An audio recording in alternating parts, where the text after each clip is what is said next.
بسم اللہ الرحمن الرحیم۔ السلام علیکم، میں ہوں عمیر یاسر۔ امید ہے آپ سب لوگ خیریت سے ہوں گے۔ آج کی اس ویڈیو میں ہم اس بات کا ذکر کریں گے کہ ہم نے ایف آئی آر کس طرح درج کروانی ہے۔ اس سے پہلے میں ایک ویڈیو بنا چکا ہوں جس میں ہم نے اس بات کا ذکر کیا تھا کہ online F I R کس طرح سے درج کروانی ہے۔ آج مینول ہم نے ایف آئی آر کس طرح سے درج کروانی ہے وہ دیکھیں گے۔ پہلے نمبر پہ تو ایف آئی آر ہوتی گیا ہے۔ ایف آئی آر کا مطلب فرسٹ انفارمیشن رپورٹ ہے کہ کوئی بھی وقوع ہوتا ہے، کوئی بھی واقعہ ہوتا ہے، جرم ہوتا ہے، تو اس کی پہلی اطلاع جو تھانے میں دی جاتی ہے وہ ایف آئی آر ہوتی ہے، وہ فرسٹ انفارمیشن رپورٹ ہوتی ہے۔ پھر آ جاتا ہے کہ یہ عام طور پر زیادہ تر لوگوں کو یہ پتہ نہیں ہوتا کہ ایف آئی آر درج ہم نے کس طرح سے کروانی ہے۔ وہ جاتے ہیں جناب فلاں چودھری کے پاس جائیں، جا کے ترلا کریں جی ایف آئی آر درج کر دیں، فلاں جو انسپیکٹر ہے، سب انسپیکٹر ہے، کوئی بھی ملازم ہے اس کے پاس جائیں جی ایف آئی آر درج کر دیں۔ انہیں پتہ ہی نہیں ہوتا کہ ایف آئی آر کس طرح سے درج کروانی ہے، لیکن اس کا بڑا آسان سا طریقہ ہے۔ اس کے مطابق چلنے سے کوئی مسئلہ نہیں ہوتا، کوئی پریشانی نہیں ہوتی، آسانی سے ہماری ایف آئی آر اچھے طریقے سے درج ہو جاتی ہے۔ اس میں سب سے پہلے یہ چیز آ جاتی ہے کہ ایف آئی آر کس طرح سے درج ہوتی ہے اور کیوں درج ہوتی ہے۔ یہ سی آر پی سی 154 کے تحت ایف آئی آر درج ہوتی ہے۔ اس میں آپ ایف آئی آر میں اگر دیکھیں تو اس کے اوپر سب سے اوپر جو نا وہ لکھا ہوتا ہے، یہ تصویر میں آپ دیکھ رہے ہیں، اس میں سب سے اوپر جو لکھا ہوا ہے ابتدائی اطلاعی رپورٹ نسبت جرم قابل دست اندازی پولیس رپورٹ شدہ زیر دفعہ 154 مجموعہ ضابطہ فوجداری۔ اس میں اب مین چیزیں دو ہیں کہ قابل دست اندازی ہے۔ ایف آئی آر ہمیشہ اس جرم کی ہوگی جو قابل دست اندازی ہے، جو ناقابل دست اندازی جرم ہے اس کی ایف آئی آر درج نہیں ہوتی۔ اور پھر یہ مجموعہ ضابطہ فوجداری مطلب سی آر پی سی کے تحت 154 کی دفعہ کے تحت ایف آئی آر ہماری درج ہوتی ہے۔ پھر ہمیں ایف آئی آر درج کیوں کروانی چاہیے کہ اس میں یہ ہوتا ہے کہ عدالت میں کیس چلنا ہے یا پولیس نے انویسٹیگیشن کرنی ہے، شہادتیں ہونی ہیں، سب کچھ ہونا ہے، اس کی ساری کی بنیاد اسی ایف آئی آر کے مطابق ہوگی۔ پھر کون درج کروا سکتا ہے ایف آئی آر کو؟ ایف آئی آر وہ بندہ کروا سکتا ہے جس کے خلاف وہ حادثہ یا وہ وقوع رونما ہوا ہے، وہ ایف آئی آر درج کروا سکتا ہے، یا وہ بندہ جو اس واقعے کو خود جانتا ہے۔ اگر کسی بندے کو فائر لگ گیا، اس کی ڈیتھ ہو گئی یا زخمی ہوگا، وہ نہیں آ سکتا، تو جو بندہ اس حادثے کو، اس واقعے کو جانتا ہے وہ ایف آئی آر درج کروا سکتا ہے، یا جس بندے نے اپنی آنکھوں سے اس واقعے کو ہوتے ہوئے دیکھا ہے وہ درج کروا سکتا ہے۔ پھر اس کا طریقہ کار کیا ہے؟ اس کا طریقہ کار درج کروانے کا آپ لکھ کر اپلیکیشن بھی دے سکتے ہیں تھانے میں، آپ زبانی بھی لکھ بتا سکتے ہیں، آپ کا فون پہ جو میسج ہوتا ہے وہ بھی ایف آئی آر میں شمار ہوتا ہے۔ جو پولیس افسر ہے وہ اس چیز کا پابند ہے کہ آپ جو بول رہے ہیں، آپ جو زبانی لکھوا رہے ہیں یا فون پہ لکھوا رہے ہیں، وہ اس کو لکھنے کا پابند ہے، وہ وہی ایف آئی آر ہوگی۔ پھر یہ ہوتا ہے کہ ایف آئی آر میں لکھنا کیا چاہیے۔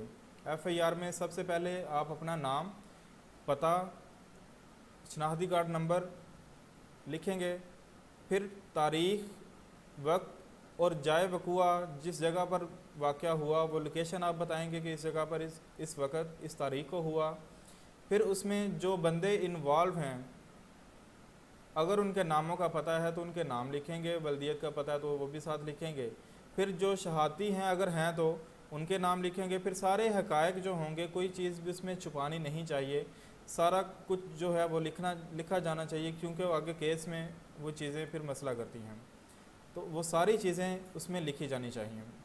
پھر یہ آ جاتا ہے کہ اس میں کیا نہیں کرنا چاہیے، ایف آئی آر میں کن چیزوں سے احتیاط کرنی چاہیے۔ سب سے پہلی چیز تو یہ ہے کہ جھوٹی ایف آئی آر نہیں دینی چاہیے، جو عام طور پر ہوتا ہے، ہمارا کلچر ہے کہ کسی دوسرے بندے کو ہیرس کرنے کے لیے، بلیک میل کرنے کے لیے ہم ایف آئی آر درج کرواتے ہیں، تو ایسا بالکل نہیں ہونا چاہیے۔ پھر یہ کہ جھوٹی اطلاع نہیں دینی چاہیے، جھوٹی خبر نہیں دینی چاہیے۔ اگر کوئی بندہ جھوٹی خبر دیتا ہے پولیس کو تھانے میں، تو اس کی سزا پی پی سی کے تحت، پی پی سی 182 کے تحت 6 ماہ قید ہو سکتی ہے اور 3000 روپے جرمانہ ہو سکتا ہے، یا دونوں ہی ہو سکتی ہیں۔ پھر اس کے بعد یہ ہوتا ہے کہ ہم نے اپنا جو FIR لکھوائی ہوئی ہے اس کو سائن لازمی کرنا ہے. سائن نہیں کر سکتے تو انگوٹھا لازمی لگوانا ہے, اور اس کی فوٹو کا اس کی کاپی جو ہے FIR کی وہ ہم نے لازمی لینی ہے.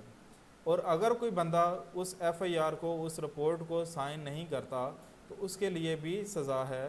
اس کے مطابق اس کے لیے PPC کی دفعہ 180 کے تحت 3 ماہ قید اور 1000 روپے جرمانہ ہو سکتا ہے, یا دونوں ہی ہو سکتے ہیں.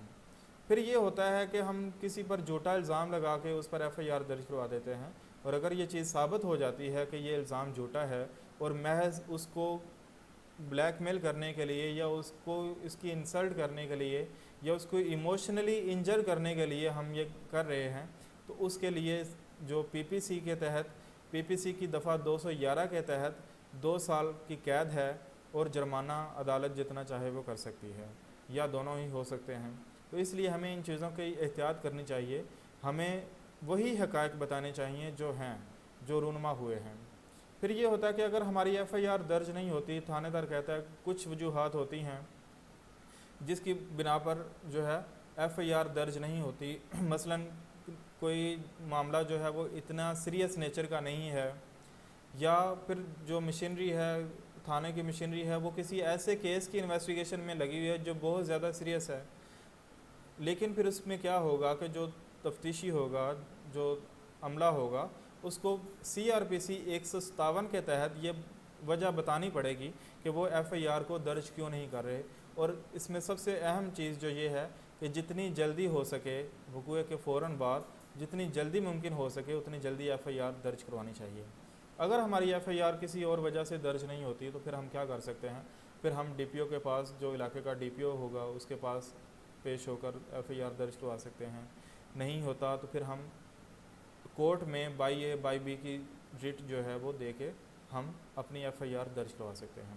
تو امید ہے آپ کو اس ویڈیو سے سمجھ لگ گئی ہوگی کہ ہم نے FIR کو کس طرح سے درج کروانی ہے, اور اس میں کیا چیزیں ہم نے مینشن کرنی ہیں اور کیا نہیں کرنی, کن چیزوں کی احتیاط کرنی ہے. ہم نے اس سے پہلے ویڈیو میں ہم اس چیز کا ذکر کر چکے تھے کہ آن لائن FIR کس طرح سے درج کروانی ہے, اور اس جو ویڈیو ہے اس میں ہم نے ذکر کیا کہ ہم نے مینول تھانے میں جا کے کس طرح سے FIR درج کروانی ہے.